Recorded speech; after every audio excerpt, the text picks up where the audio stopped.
Boa tarde a todos. Nós estamos ao vivo aqui pelo Centro de Mídias do Estado de São Paulo, pelo Facebook, redes sociais.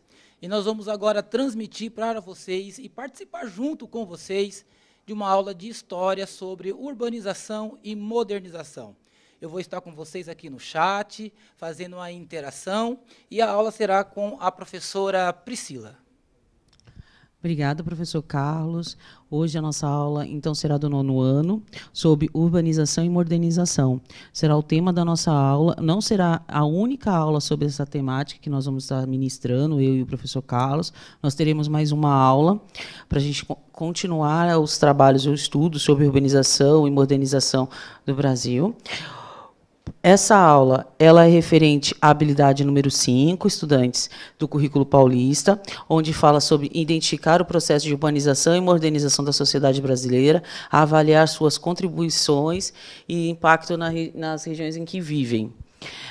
Está disponível no material do currículo paulista. Nesse QR Code, vocês conseguem ter acesso ao material do estudante, onde ele vai estar todo esse material e mais algumas outras atividades, vai estar neste QR Code que vocês podem estar acessando. Se vocês procurarem também em plataformas digitais de busca, é só procurar material de apoio ao currículo paulista, vocês vão localizar este material, ok?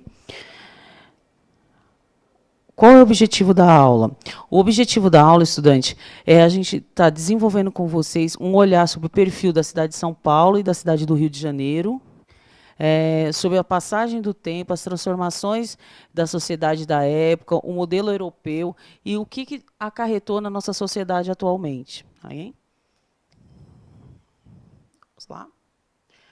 Para iniciar a nossa conversa, eu coloquei um mapa aqui para vocês. A gente vai trabalhar muito com isso na nossa aula de História no 9º ano. Muito com utilização de fontes históricas, análise, para desenvolver melhor a atitude historiadora de vocês. Esse é um mapa, eu sei que nem todos vocês são da cidade de São Paulo, mas esse é um mapa do bairro do Bexiga, aqui na cidade de São Paulo. É um bairro muito tradicional aqui em São Paulo. É um mapa de 1890. Vocês podem verificar que são poucas ruas, poucas casas, poucos terrenos nesse local. Esse é o bairro do Bexiga, em 1890. O bairro do Bexiga, depois vocês podem verificar na outra fonte que eu tenho aqui, que é de 1916, ela houve um grande aumento. Olha a diferença de um mapa para o outro. Em poucos anos, a quantidade de ruas, de casas, de moradias que está presente nesse segundo mapa. Em pouco tempo, a cidade de São Paulo passou de uma pequena vila com poucas casas para uma cidade desse tamanho, cheio de casas, cheio de moradias, muitas ruas. Esse é o trabalho que nós vamos estar desenvolvendo com vocês hoje. A gente vai analisar essas fontes históricas, vai falar sobre essa mudança historiográfica que teve, de paisagem, de território, de higienização, de urbanização, tanto da cidade de São Paulo quanto da cidade do Rio de Janeiro. Ok? Para começar a nossa conversa, a gente vai fazer uma pergunta para vocês em atividade pelo chat.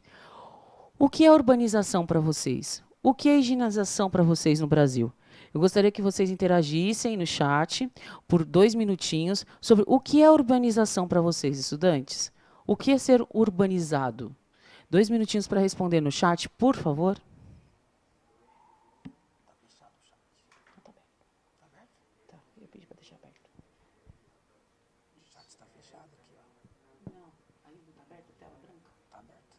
Alguém vai escrever alguma coisa para você.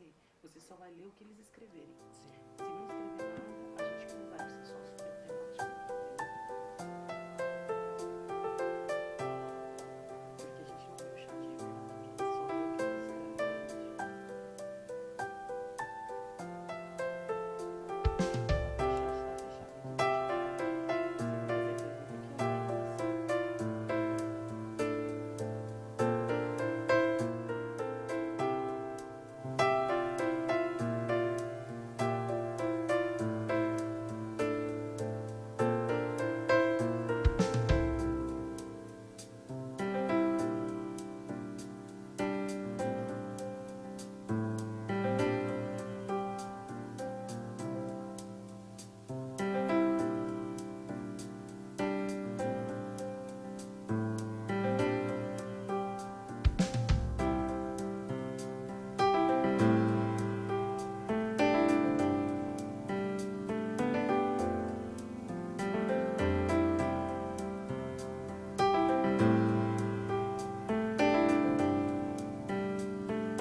Voltamos com a interação, professora Priscila.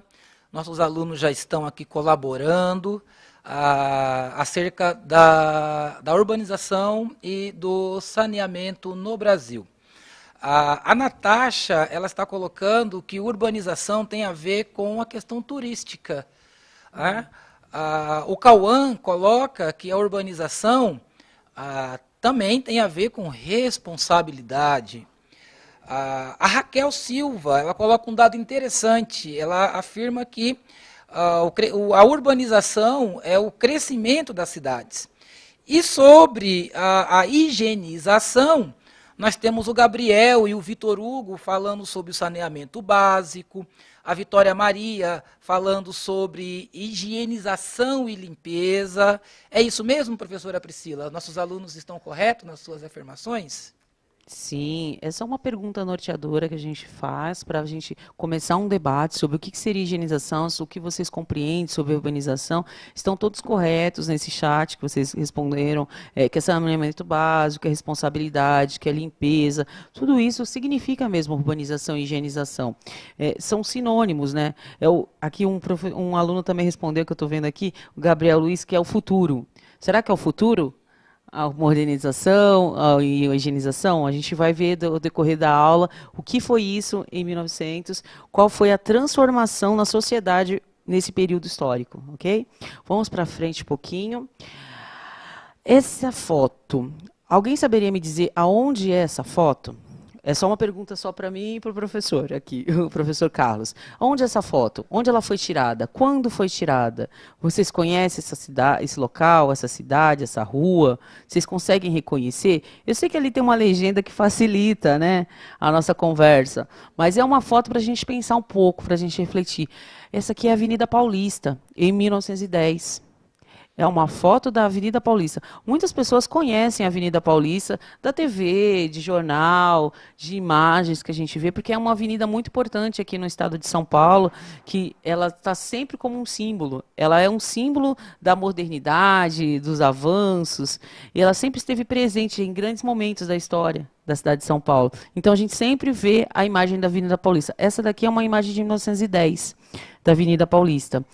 Você pode ver que são poucas casas, ela está arborizada, ela é uma rua ampla, uma avenida ampla. Mesmo nesse período, ela já é uma avenida larga, ela já é uma avenida diferenciada. Lembrando que essa é uma foto de 1910. Em 1908, teve a primeira, como eu posso falar, asfalto na cidade de São Paulo foi na Avenida Paulista. Em 1908 foi a primeira tentativa de asfaltar uma rua. Foi na Avenida Paulista. Os primeiros bondes andaram primeiro na Avenida Paulista. Os primeiros carros, tudo foi primeiro na Avenida Paulista. Por que na Avenida Paulista?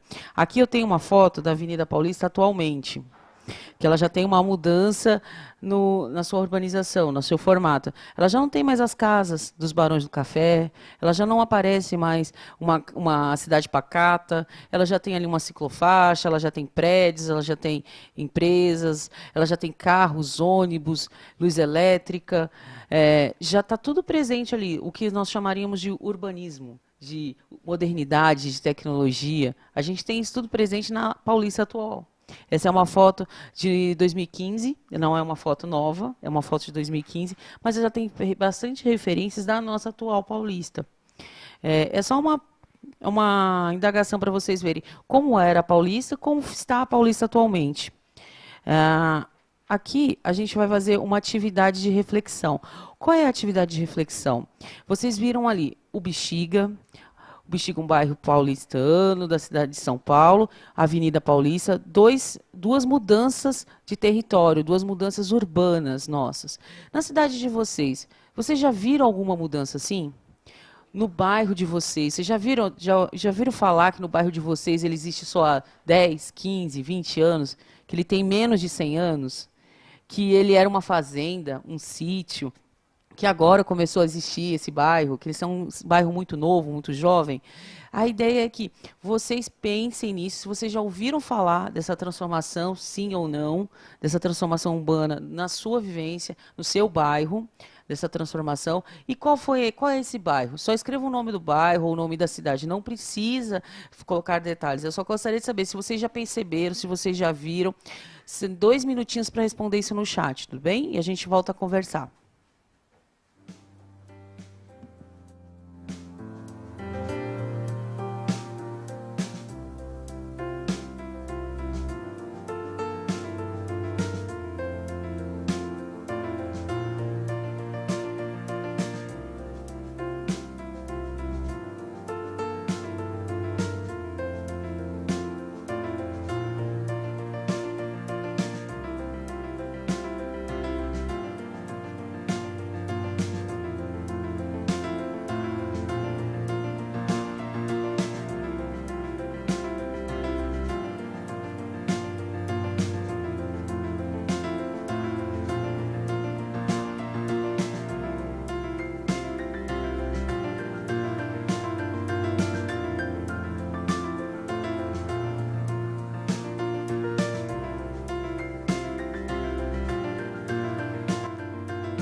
Voltamos com a interação no chat, nossos alunos estão participando, muita participação, muita interação aqui no chat. E em relação à pergunta anterior da professora Priscila, muitos alunos afirmaram que conhecem a Avenida Paulista, muitos já foram à Avenida Paulista, mas eles não conhecem essa transformação urbana, histórica, que houve na cidade, por serem, né, estudantes muito novos. Mas em relação aqui sobre os bairros, o Heitor fala sobre o Rio Tietê. De fato, o Rio Tietê teve algumas transformações, inclusive existe todo um projeto de limpeza do Rio Tietê. Novo Osasco também. Eu lembro que numa foto antiga de Osasco, você vê a Antônia Gu, lá em cima, a Catedral de Santo Antônio, e aquelas ruas de terra, mato de um lado, mato de outro, e hoje nós estamos vendo um grande comércio que existe ali na região de Osasco. Sorocaba também, a Gabriele fala sobre o Sorocaba, Vinícius fala do Jardim Princesa também, sobre as transformações que houve no bairro. O Luan Giovanni está falando sobre Cruzeiro. Pedro Henrique conhece Rio Claro, as transformações urbanas que ocorreram em Rio Claro. A Adriana está falando sobre a cidade Tiradentes. Então, nós temos muitas interações aqui no chat, os alunos estão falando sobre os bairros, talvez muitos já conheçam algumas transformações, as transformações mais novas de cada um desses bairros, nossos alunos já conseguem visualizar e perceber. A Stephanie fala dos comércios, das lojas, dos mercados. De fato, professora, nossos alunos estão inteirados aqui sobre as novas transformações urbanas que os seus bairros estão vivendo. Isso é muito importante, que os nossos estudantes eles estão utilizando a atitude historiadora dele. Eles estão analisando, observando, problematizando essa mudança de pensamento, essa mudança visual, porque para eles é muito visual, né? Ali existia só casas, agora tem um prédio, um comércio. Isso é muito visual para nossos alunos. A gente sabe que vocês estão muito presentes. Esse é um trabalho interessante, até para o professor de vocês estarem trabalhando com vocês como sugestão, pedir a história do bairro onde vocês estudam, a história do bairro onde vocês moram, da cidade onde vocês estão nos assistindo. Seria interessante vocês verificarem essa transformação urbana. Quando ocorreu? Quando começou essa transformação? Fazer uma pesquisa realmente sobre isso. Seria muito interessante esse trabalho. Mas vamos dar continuidade à nossa aula, né, professor Carlos? Para começar a nossa aula, eu vou colocar uma linha do tempo, que eu sou uma professora de história, adoro uma linha do tempo. Para começar a nossa linha do tempo de pensamento sobre a reforma urbana, a gente precisa pensar que tiveram alguns motivos, alguns acontecimentos que proporcionaram essa mudança urbana. Pensar que em 1888 foi assinado a Lei Áurea, onde libertou os escravizados. Esses escravizados que moravam muitos no campo, nas fazendas de café de São Paulo, muitos moravam em fazendas de açúcar, em outras localidades, foram libertos e não ficaram nessas fazendas, decidiram partir e ir para os centros urbanos, para São Paulo, para Rio de Janeiro. Então, houve um crescimento populacional enorme com essa população que foi até os centros urbanos. Além disso, a gente teve a revolta de Canudos, a gente teve algumas revoltas. Você conseguiria ler ali? Porque eu não consigo enxergar muito bem. Nós tivemos a revolta de Canudos, a revolta armada também, a Revolução Federalista.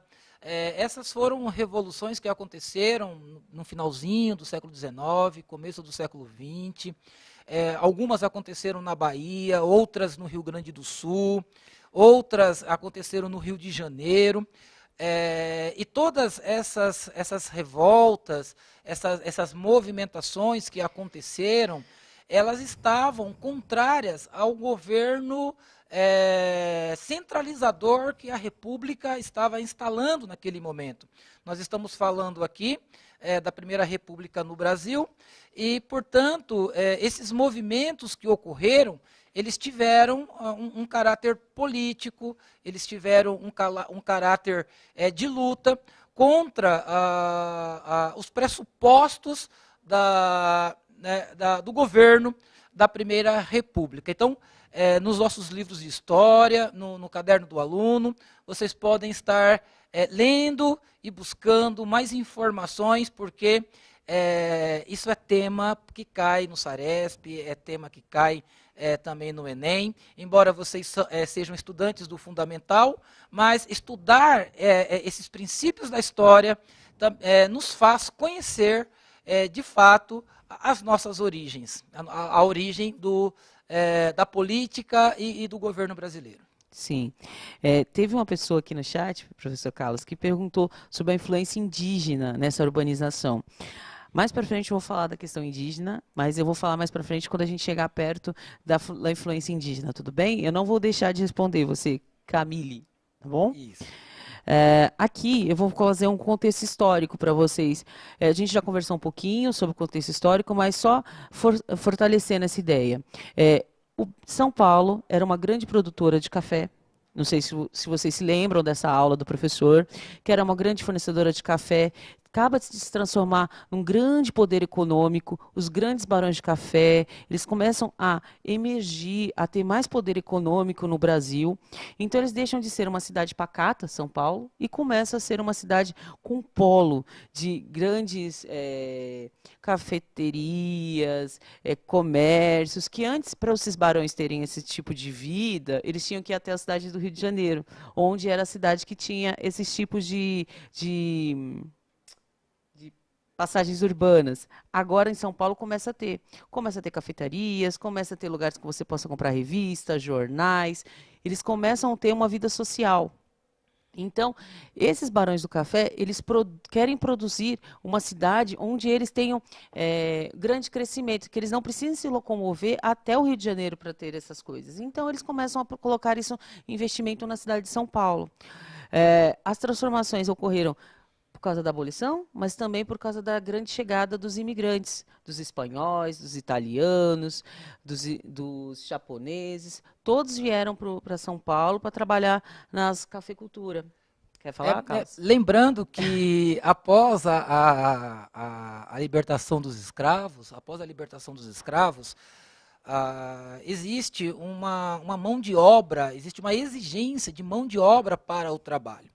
Então, as grandes cidades, os grandes núcleos urbanos, eles começam a crescer como vilas operárias, porque muitos imigrantes começam a vir da Itália, de Portugal, e eles trazem um conhecimento técnico, principalmente da indústria têxtil, que já existia já na Europa desde o final do século XVIII. Então, dentro dos núcleos urbanos, a exigência da mão de obra, a exigência de um trabalho mais especializado, faz com que a cidade cresça de uma maneira urbana, ao ponto de ali no centro estarem alocados todos os recursos que tanto os operários como os barões de café, os donos das grandes indústrias, eles precisam. Nesse princípio de urbanização, nós vamos ter um êxodo do campo para a cidade. No campo nós temos o trabalho dentro das roças de café, e na cidade nós vamos ter um trabalho mais especializado, e que isso vai exigir também a capacitação desses profissionais. Então, tudo ocorre para facilitar, né, a vida do grande barão de café, dos grandes homens que dominam o comércio de café, mas também para centralizar a atividade econômica ali no centro. Isso aqui em São Paulo e também no Rio de Janeiro. Sim. Nesse próximo slide, vocês vão verificar que tem uma imagem de uma Maria Fumaça, como chamam, ou de um trem. Muitas cidades aqui na cidade de São Paulo, no estado de São Paulo, foram crescendo, aparecendo, desenvolvendo a partir das ferrovias. Com a instalação do São Paulo Railway, aqui em São Paulo, para fazer o escoamento do café de São Paulo a Santos, de Santos para São Paulo e os outros locais, foram sendo construídas pequenas cidades, vilas em volta dessas estações, em volta do trem. Muitas cidades, o professor até me lembrou que Osasco, né, foi feito dessa forma, que ele estava me lembrando isso, conversando comigo antes da gente entrar, que Osasco apareceu assim, com as estações de Osasco. Então, a cidade também surge assim. Muitas cidades onde vocês moram surgiram a partir da linha do trem. Quer falar alguma coisa, Carlos? Sim, Osasco ali predominava as cerâmicas do Antônio Agu, e ele chegou a trabalhar também na Estrada de Ferro Sorocabana. Então, conforme o desenvolvimento das indústrias em Osasco começa a acontecer, também começa a haver a oferta de empregos e a chegada de principalmente imigrantes italianos.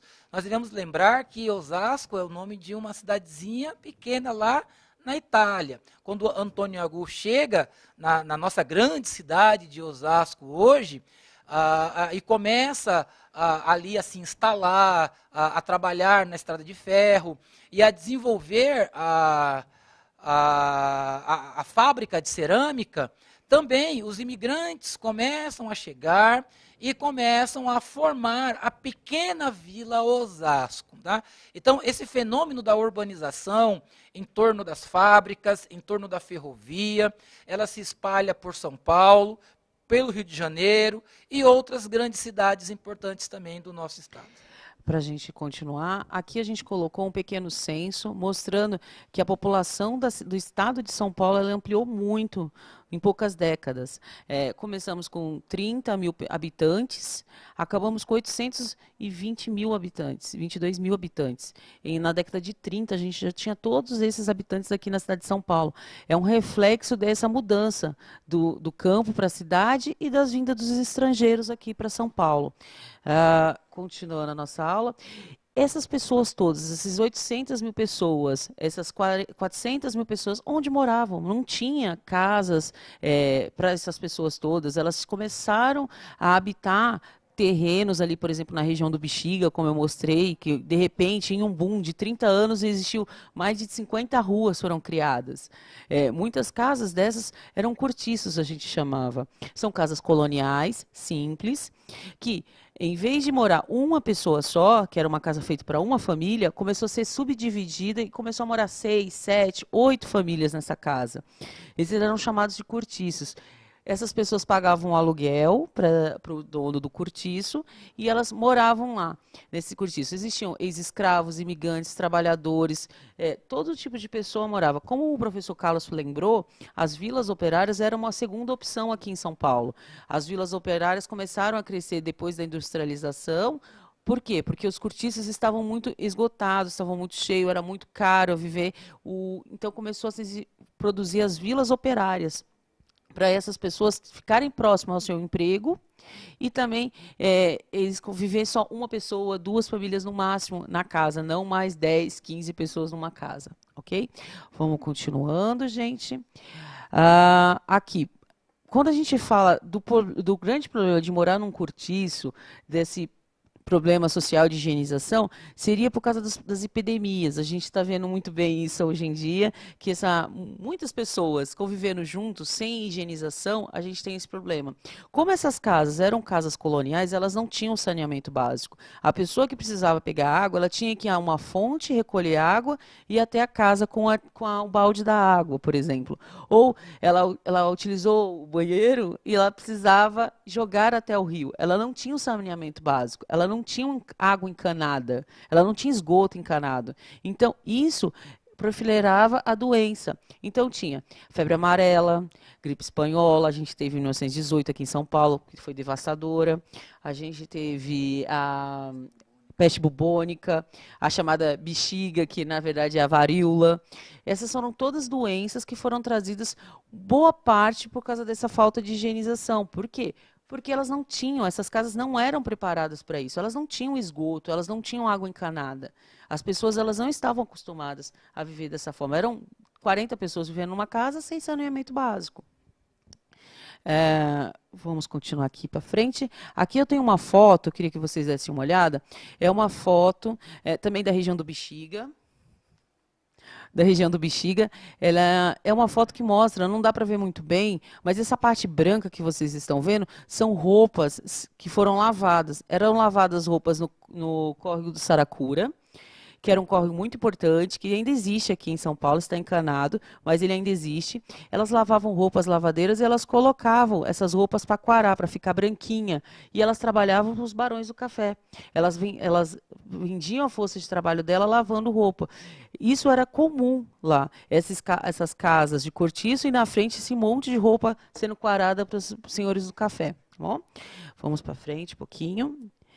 Aqui é foto de uma revista da época. Isso daqui é São Paulo Moderna. Era como se vendia. No mesmo período daquela foto, o que se vendia nas revistas, que São Paulo era assim. São Paulo era desta forma, com os casarões, tudo urbanizado, tudo limpo, tudo organizado. Não era bem assim. A gente sabe disso, que existiam os cortiços, que existiam as vilas operárias, que as pessoas viviam em condições diferentes. Mas o que se vendia nas revistas era essa São Paulo moderna. É o que se pretendia na urbanização na cidade de São Paulo. Aqui também uma outra foto de uma revista. É uma revista que mostra como se deveria se trajar na cidade de São Paulo. As mulheres deveriam se trajar com esse tipo de roupa, sair à rua para os passeios, às quintas, às quartas-feiras, com esse tipo de vestimenta. Nota-se que a boutique tem palavras em francês nessa matéria. Ela ficava na 15 de novembro, que era um endereço nobre, que você iria passear na 15 de novembro para escolher uma roupa. E a roupa era feita sob medida, você ia até lá, a pessoa media a sua roupa, você era uma costureira, ela fabricava essa roupa exclusivamente para você, nessa época.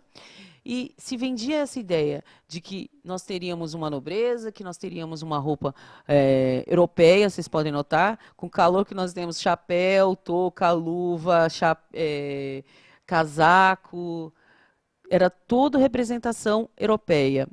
Aqui, como eu estava falando da Europa, uma matéria de jornal, um chamado para venda de um loteamento. Vocês podem ver Jardim Europa. Aqui em São Paulo, quem é de São Paulo conhece, o Jardim Europa é um bairro que ele recebeu esse nome para se lembrar que aqui que era um bairro europeizado, que é um bairro que você pode encontrar a Europa nesse bairro. Por quê? Porque já tinha um começo de saneamento básico, já tinha um pouco de água encanada. Lembrando que Higienópolis foi o primeiro local que teve água encanada na cidade de São Paulo, depois da Paulista.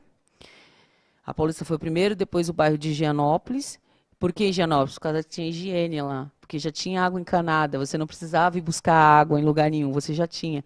Era como se vendia o terreno. Ele fica próximo, olha ali na imagem vocês podem ver, ele fica próximo à Paulista, na descrição fica 8 minutos da Paulista, e fica perto do Viaduto do Chá, que era o reduto boêmio da época, para você ter a boemia, participar do café, das conversas intelectuais, você ia até o Viaduto do Chá.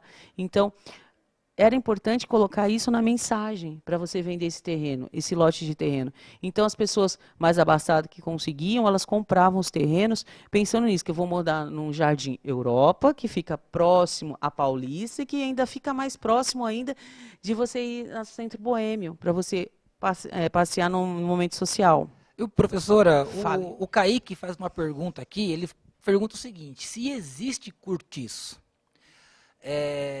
E a Juliana Fernanda, ela comenta, ela diz, mudou muito, e de fato mudou.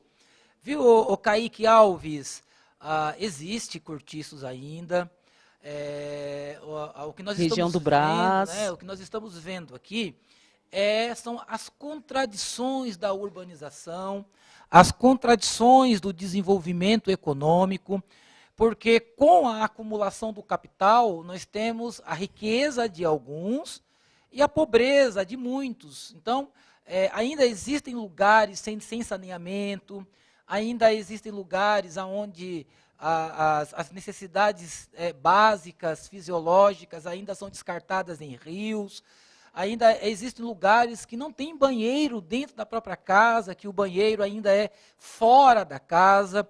Então, ainda existem muitos lugares assim.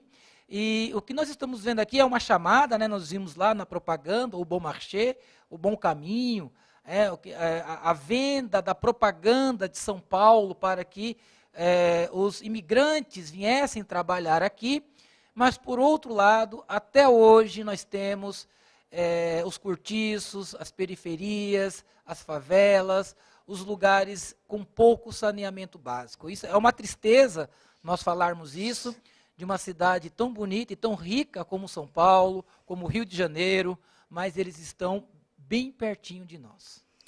Lembrando que o nosso prefeito na época, que era o Washington Luiz, ele fez um processo de urbanização aqui em São Paulo, demolindo alguns cortiços, tirando alguns cortiços da região, meio que afastando esses moradores de cortiço da região central, ali de perto da Paulista, do Bexiga, e afastando cada vez mais eles para o interior, como seria o interior de São Paulo, onde não teria essa possibilidade. A Zona Sul, o extremo da Zona Leste, Osasco, toda essa região começou a receber essas pessoas que não tinham condições de viver nessa região que começou a ser elitizada, que eles não queriam mais. Região onde era a região desses cortiços? O Brás, o Bexiga, a Barra Funda, era onde tinha esses cortiços. Mas com o tempo foram sendo cada vez mais afastados e começaram a frequentar a Zona Leste, Cidade de Tiradentes, a Zona Sul, Parelheiros, Santo Amaro, que era outro município na época, não era parte da cidade de São Paulo, Santo Amaro era uma outra cidade na época. Eles começaram a migrar para outros locais, porque foram sendo afastados cada vez mais do centro. Agora vamos avançar um pouquinho, agora a gente vai falar um pouquinho do Rio de Janeiro, tá bom? O Rio de Janeiro, igual São Paulo, também trabalhava muito com a riqueza do café, também teve um grande crescimento urbano em pouco tempo, pelos mesmos motivos, os ex-escravos que foram libertos, os imigrantes que chegaram, o pessoal que lutou na guerra de Canudos, que veio do Nordeste para o Rio de Janeiro. Essas pessoas também precisavam de moradia, igual em São Paulo. Essas pessoas também participaram de um processo de urbanização. Quem organizou esse processo de urbanização no Rio de Janeiro? Rodrigues Alves, vocês estão vendo aí, era o presidente. Ele fez uma tríplice, né? Processo de urbanização que a gente chama. Ele colocou o Oswaldo Cruz para fazer a parte do saneamento. A gente trabalhou isso na Revolta da Vacina. Vocês já devem ter estudado um pouquinho sobre isso, sobre a Revolta da Vacina. Teve a reforma urbana com Pereira Passos, que é o que a gente vai ver agora, e teve a do Lauro, que faz a reforma dos portos, que ele trocou o formato dos portos no Rio de Janeiro. Hein? Foram as 3 mudanças. Qual que era a ideia dele? A cidade do Rio de Janeiro ela era muito parecida com Paris, segundo a visão dele. Ela precisava de uma mudança. Como em Paris, alguns anos antes, uns 20 anos antes, eles conseguiram fazer a urbanização, demolindo os cortiços, demolindo as casas e fazendo essas grandes vias, eles decidiram fazer a mesma coisa no Rio de Janeiro. Ele decidiu limpar esses cortiços, tirar esses cortiços do centro, abrir grandes ruas, grandes avenidas, e ele decidiu fazendo isso começando por alguns cortiços muito famosos. Esse daqui é um cortiço muito famoso, só que não é desse período de demolição, ele é anterior. Só que ele ficou muito conhecido porque chegou a morar 4.000 pessoas nesse cortiço. Muitos cortiços levavam o nome dele, mas não era ele, o Cabeça de Porco. Ele foi um cortiço muito grande que existiu na cidade do Rio de Janeiro, ele ficava próximo à Avenida Central do Brasil. Tinha 4.000 pessoas moravam nesse cortiço. Em um dia, eles demoliram o cortiço inteiro. Eles resistiram o máximo que puderam, só que acabou sendo demolido. Em um dia, eles demoliram o cortiço inteirinho. Esse cortiço levava o nome de Cabeça de Porco, porque no início, nas casas dos barões, existiam aquele leão, no início da casa, na frente da casa, marcando que ali existia um nobre, um aristocrata. E lá na Cabeça do Porco, eles começaram a colocar uma cabeça de porco ali morta na frente, e com o tempo virou argila, eles fizeram de argila, mas no começo era cabeça de porco mesmo, morto na frente do cortiço, para marcar que ali existiam os pobres. Aqui para frente, só um pouquinho, essa próxima imagem. Essa é uma imagem da Revista Ilustrada, falando que em um dia... a Cabeça de Porco morreu em um dia, é uma sátira que eles fizeram sobre a morte do cortiço Cabeça de Porco. Aqui uma foto de um cortiço, como funcionaria um cortiço no Rio de Janeiro. E ali em cima, você poderia ler, professor Carlos, por favor?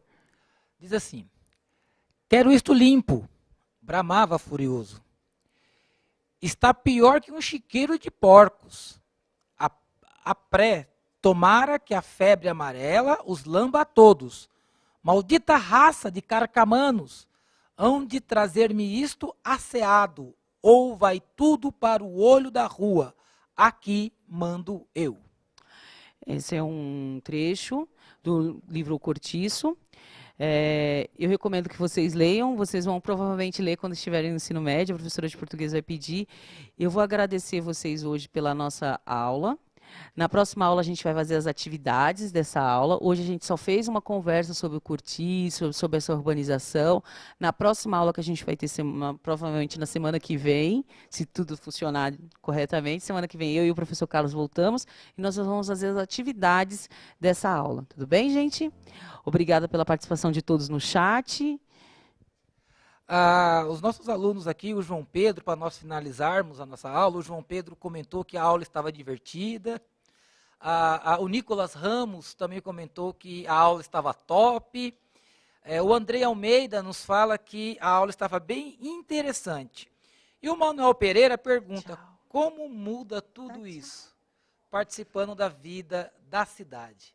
Muito obrigado pela participação de vocês. Voltamos na próxima semana.